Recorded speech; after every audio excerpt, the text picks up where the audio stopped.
Welcome to the Eko Lens Podcast, the podcast where we'll view assistive technology through the eyes of folks with lived experience. I'm your host, Kenisha, and each episode we're going to explore how dignity and design and innovation really intersect to empower blind and low vision communities. We're not just reviewing tech, we're reframing it.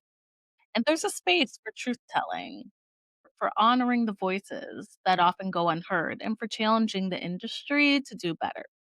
Whether a developer, a user, or someone else who simply believes in equity, you're in the right place. This is the Eko Lens. Let's take a closer look. So this week, we have our Chief Executive Director of the Eko Vision Foundation, Christine Lin. And Christine has a background as a clinical pharmacist, and she has her Master of Public Health from Johns Hopkins. And she really combines clinical experience with deep commitment to public health. And her career has really spanned inpatient care in Taiwan's National Taiwan University Hospital. She's done innovative research on artificial intelligence and healthcare equity at Johns Hopkins and international health diplomacy in Washington, D.C. So her experience really uniquely positions her to bridge medicine and technology and global collaboration. And Christine is a true visionary of leadership when it comes to this work. And I came across Christine in October when I was really going through some eye issues, and I found her website for the Eko Vision Foundation. And I reached out and we got to have a conversation, and we decided to do some work together. So, Christine, hello. Hi, that's a wonderful, wonderful introduction. Thank you. Hi, everyone. I'm Christine. Hi, Christine. Christine, of course, it's a wonderful introduction because you're so smart and so amazing. But I really want to know, like, what is your connection to the blind and visually impaired community? Like, why or what really drove you to start the Eko Vision Foundation?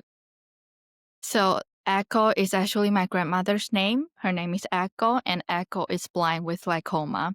And so our family, we have glaucoma gene. I also have pre-diagnosed glaucoma, and I am experiencing high eye pressure myself. Like I didn't tell you before because I want to save it for the podcast, but Okay. I also have like eye pressure today, and I took some pills.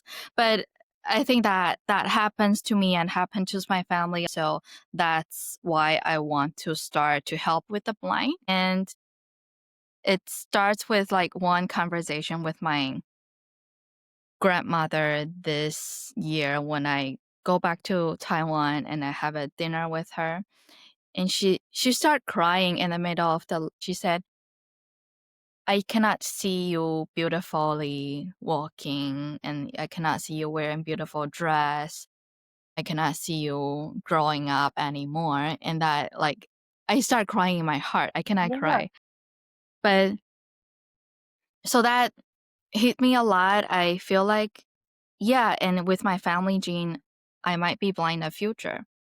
So I really want to create something, help with something for myself and for people like me and for people who already are suffering from vision impairment. So that's my connection to the blind. Christine, thank you for sharing that. And first and foremost, I want to say I'm sorry. I know your eyes are hurting. You didn't tell me about the pressure. So we actually rescheduled last week. We were supposed to record last Yes. week, and we rescheduled because we were both having a lot of eye issues. And it's important to know that as someone with lived experience who is going through some of these things, like we can have those health issues or even off days, like at any point in time, and we can't pinpoint it. And I know yours is like maybe you can't feel when it's coming on, right? Yes. So it's usually before, during, and after my period, but also whenever I use too much screens, feel the eye pressure and I sometimes cry a lot. I cannot look at the lights anymore. I cannot turn my screen on anymore. So usually I'll have a day off, but that's a luxury. Like a lot of people, you have to work and just it's your daily life. Yeah. So yeah. Mm. And I'm very Christine, thankful. Sorry to go interrupt you. ahead. I'm very thankful that I text you, said, "Oh, I'm feeling unwell with my eyes. Can we reschedule for the next day?" And you were like, "You're also experiencing the same thing." Yeah, yeah, I had to get a huge, like, shot in my eyeball last week, and it took me out for a couple of days. It was rough. Christine, what is, like, the vision of Eko Vision Foundation? What is the mission? What is can you tell I mean, I know what it is, but can you tell our listeners a little bit more about, what Eko Vision Foundation is really set to do? So, Eko Vision Foundation is a registered 501c3 nonprofit organization, and we are helping the blind and low vision with accessible and privacy first technology. So, we have three little missions. One is we want to serve as a bridge between the blind and the technology. And the second one, we emphasize privacy with blind a lot because like when sighted people can choose when I want to play with the meta eyeglasses, for example, but blind people cannot choose when they want to let AI see their world. They cannot choose when they want the AI see their surroundings, their room, their private area, but they need AI and technology to help with their daily life. So we want to emphasize the privacy for the blind. That's our second mission. And the third mission is we also want to partner with technology partners that we want to tell them truly understand, let them truly understand the blind people's needs. Yeah. Yeah, and it's coming together slowly, right? We've been reaching out to some partners and trying to build our partnership and our registry essentially of Mhm. folks that we can reach out to and get information about these assistive technologies and get some information about who we can partner up with. And okay, so there's a program that's coming out of this that we're trying to get up and running, right? So Yes. tell us a little bit about Beautiful and what that is. After talking to a lot of people, a lot of organization also helping the blind, um, we come up with the idea that is no one else is doing. And I think it's really, really helpful for the blind community and also for technology companies that is called Beautiful Project. It's blind experience assessment for user technology and also for innovation, feedback, usability, and learning. So it's beautiful. And this project, we are creating a truly freely platform for the blind technology user to rate their product, rate every company's product, and to say their true opinion about every assistive technology. So basically, we want to be the Yelp or the Google review for the Yeah, blind because when sighted people want to buy a new phone, they can look at the Google review, they can look at Reddit review, they can look at YouTube videos to help them choose what phone is better for their budget. And but when blind, like I'm experiencing vision loss already, and there's not much information online. So that makes blind people have to try this out, try that out, and buy everything to only choose the assistive technology that will help with their daily life. So that's also the disability tax we were talking about because if you're experiencing vision loss, you really have to spend more money and more out of pocket money to help you, only to be the same with normal sighted people. So we want to reduce the disability tax by making people have informed decision before they buy assistive technology. And by that way, we have the review system, we have the review platform, and technology company will know how is our opinion about their product. By that way, we can communicate with the technology company, say, hey, we like our product, but it's not really affordable. or we like your product, but this and that, we think you can have a little bit more improvement. So we are creating a review platform for people to freely speak about their opinion about assistive technology. That way we can understand each other's needs more. Yeah. I love that, and I'm excited to see when we really do start to get this going and get it up and running. What are you using any assistive technology right now? Are you reviewing anything or have you got to try anything out? I am not, but also because we are partnering with a lot of technology companies, so I get to learn a little bit about their product. But for me, I think there's not one single perfect product out there. And that's what we need to think about and work on to create the truly inclusive design technology for the blind. Absolutely.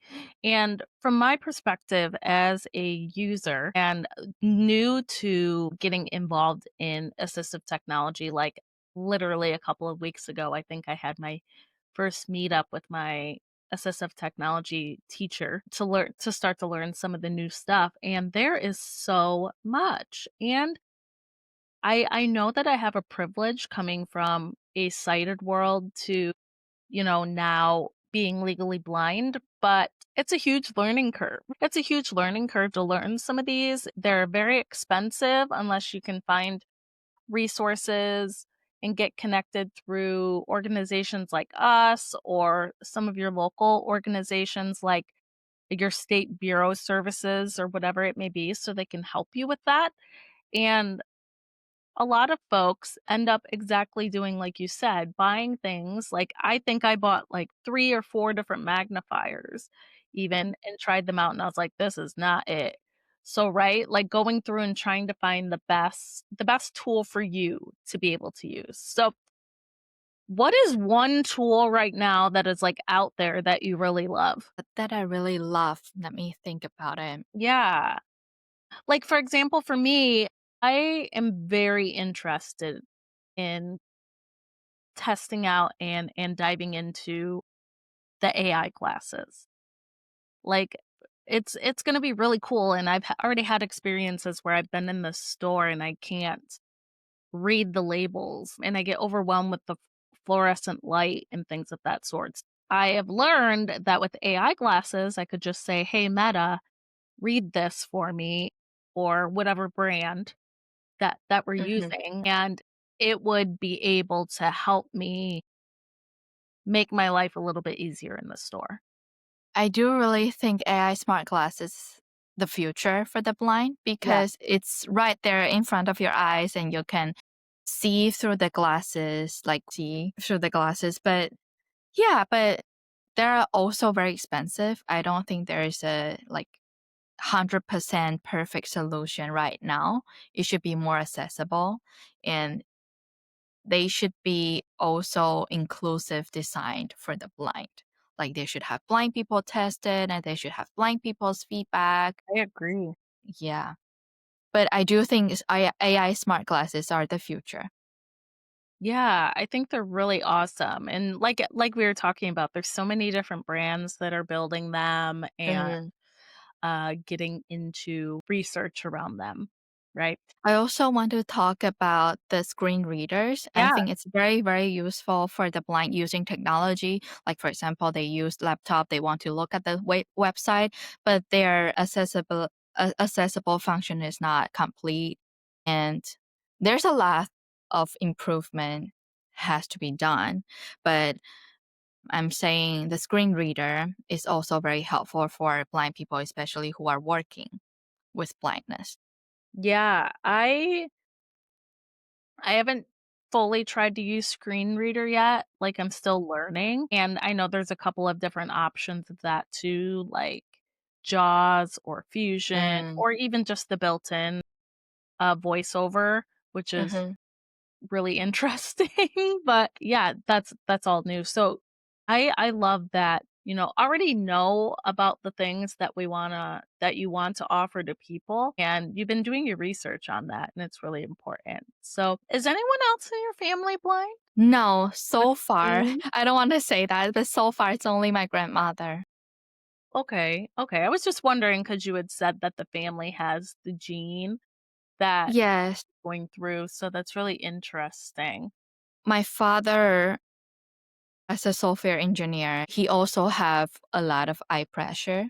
Okay, Yeah, so we mostly deal with eye pressure right now, but my grandmother went blind at her age of 70-ish. okay, So like our family might be blind in our like later stage of life.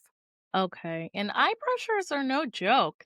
It's really uncomfortable when that's going on. And exactly like you said, you can't look at lights, you can't be in the screen, you want to be in the dark. Yeah. It's really hard to navigate, or you get really big headaches, and it makes it hard to do your everyday work. And I also cry.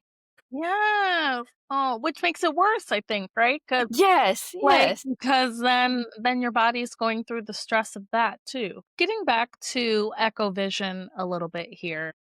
It's so new, right? Like I love that you launched during Blindness Awareness Month. Like how perfect for that excuse me, for that to come about. And then now you're really building this platform. Um, how does it what's the structure look like right now? Like, I know you're the executive director, I'm director of community engagement, I know that, but if folks are interested in getting connected or wanting to help us out a little bit, because we would love some help. We're doing this volunteer right now, essentially, right? What is the structure and what does it look like right now? So I'm the founder, I'm the director, and I found you as our community engagement director. And we also are looking for technology partnership. We are also looking for people who can help with development, which is like fundraising, grant writing. We also have our finance administration because that's very important to keep transparent to the public as a 501(c)(3) nonprofit. So we also looking for medical advisor, like help us to understand more and more about eye disease. And we also have our community advisor, which is we already found that is Sean Kin. He will be on the podcast too. Yeah, yeah, didn't interview Sean. Yep. Yeah, so through him we are reaching out to a lot of blind technology user online. That's very helpful. So that's our structure right now, but definitely we're looking for more and more partnership outside, like technology companies who are able to support us with the beautiful project. And we also looking for funding and help and support for everyone. It's actually everyone can help us. Yeah, so, we're definitely if you'd love to help us out, you can reach out to us.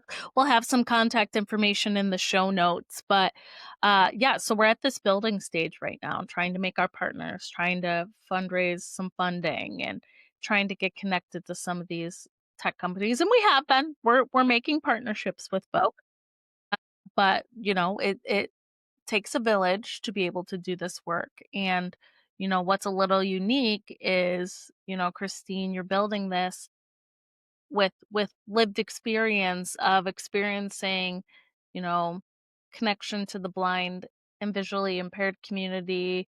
I have that lived experience, and it was really important to you to bring in folks to your agency that have that lived experience piece. Now, there was something you said when we first started talking, I think, and you said one of your missions was that you want the company to be built of a large majority of folks who have blind and low vision and are deeply connected to that area. So we're a nonprofit helping technology for the blind. And we want to show people it's really, really possible through technology you can fully work. And so right now, I could say all of our working, like people working with us are having life experience with blindness and low vision. Like for example, I just recruited an intern in Hopkins. She's a medical doctor and she lost her vision at the age of 25 after she finished medical school. And I was very sad, but she's fully capable. Like before I have an interview with her, I didn't even know she's blind. So that's very, very amazing. Like I would love to see people who work with this, who work with this mission, fully understand what is going on with blind people, like physical, but also mental. Yeah. Yeah. Christine, what is your hope for the next generation of assistive technology? I want people, even normal sighted people, can know about blind people's need. Like saying, oh, I have this AI glasses, but this is also helping blind people a lot. I'm hoping to raise blind awareness for everyone and not just assistive technology. Everyone can help with, I just want to say it out loud, like everyone, if you're uploading your story on Instagram, uploading your picture on Facebook, you can also help. Like you can also help with entering the alt text for people who cannot see your picture. You can describe it, the picture yourself. And blind people who are using technology, seeing your post, they can also have a little understand of what is going on, what is this picture about, and not being separated outside. Yeah. Yeah, I've learned a lot about that more recently about the description part of when you're Mm. uploading things, right? And making sure to describe it a little bit more in depth for folks who are using screen readers and such. And it's very helpful because sometimes, I can't even and see certain things. So I've resorted to listening to a description of what something is, so I even though I'm like I have little vision, still, when you're working on the computer all day or when you're reading things all day or you're taking in external content, like your eyes strain, right? Just like when your glaucoma, when your pressures are flaring up Mhm. and stuff, you're straining your eyes when you're continuing to work and look at the screens. It's a little easier with these assistive technologies, whether it's, screen reading or auditory response or whatever it may be, to just take some of that load off a little bit so you can have a break, right? Not only the alt text, but also the contrast of your word and then contrast of your font. And you can be bold, you can be black and white, more obvious, more easy to see for the blind. That's also Yeah. very helpful for low vision folks. Yeah, for example, I do everything on dark mode. Do you use dark mode? I do not because for me, I don't know why, but strangely, I see less in a dark mode. Like I'm Interesting. not used to the black background and a white font. Okay. For me, that's more difficult to see.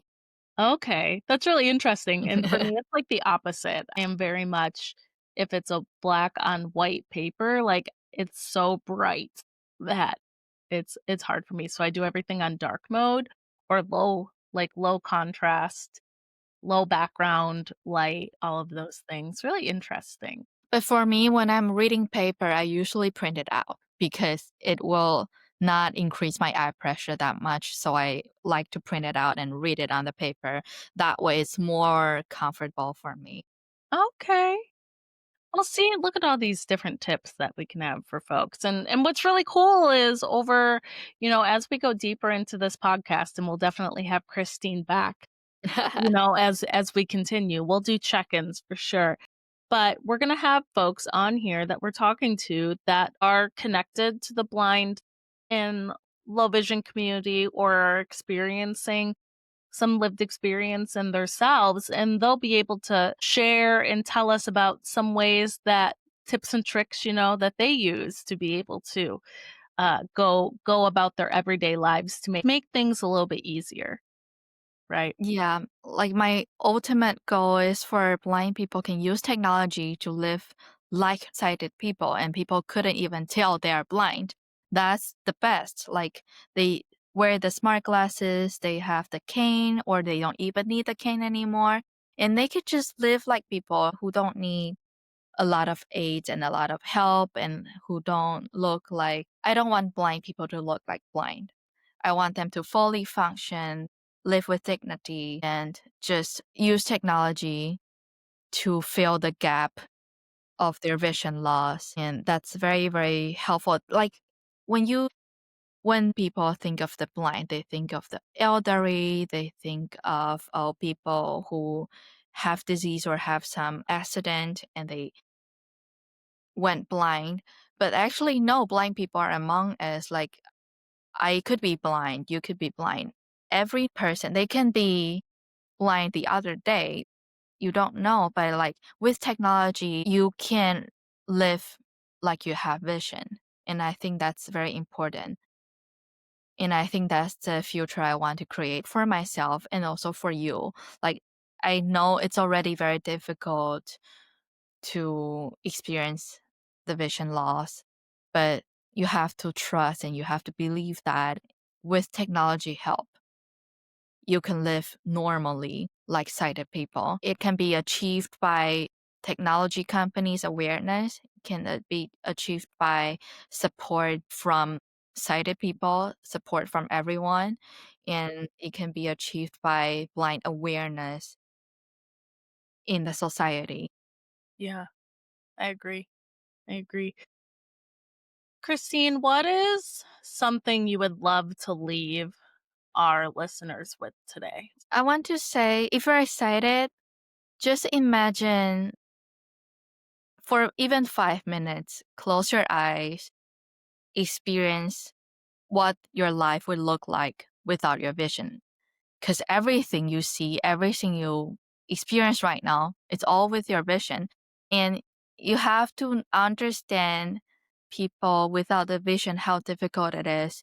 And also open your eyes again. And that would be technology that could help for the blind. Like that would be the world for blind people with technology again.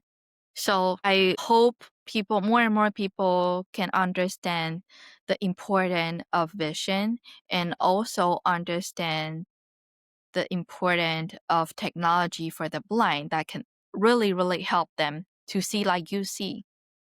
Yeah. Yeah, that's so important. Like the hardest part I think sometimes is the folks who don't understand and don't get it. 'Cause and it's hard. Like even in my world of being new to this and trying to get the folks around me to understand, to be honest, the most hardest conversations are with those folks. And some of the best conversations, where I feel completely accepted are with folks like you and some of the other guests we'll have and things of that sort that they get it. We're also hoping to create a community for people who are experiencing vision loss like you and me. We can find people who like us and talk about it, like our podcast right now. So we want people to know that there are people like us, and we're here to fight for technology future, accessible future for ourselves and for Yeah, you. absolutely. Christine, thanks for joining today. I'm so Thank you. excited. I'm excited for what's going to come. I'm excited for your vision to keep growing. I think that the message that you have to send to folks is so powerful. And thanks for joining on the Eko Lens today. Thank you, Kenisha. You're a wonderful host. Thank you. So, if today's conversation sparks something in you, you can share the podcast and rate it, keep the dialogue going. And to learn more about the Eko Vision Foundation and the beautiful project and learn more to support our work, you can go to ekovisionfoundation.org. But until next time, stay curious, stay connected, and keep seeing with love. Bye. Yay.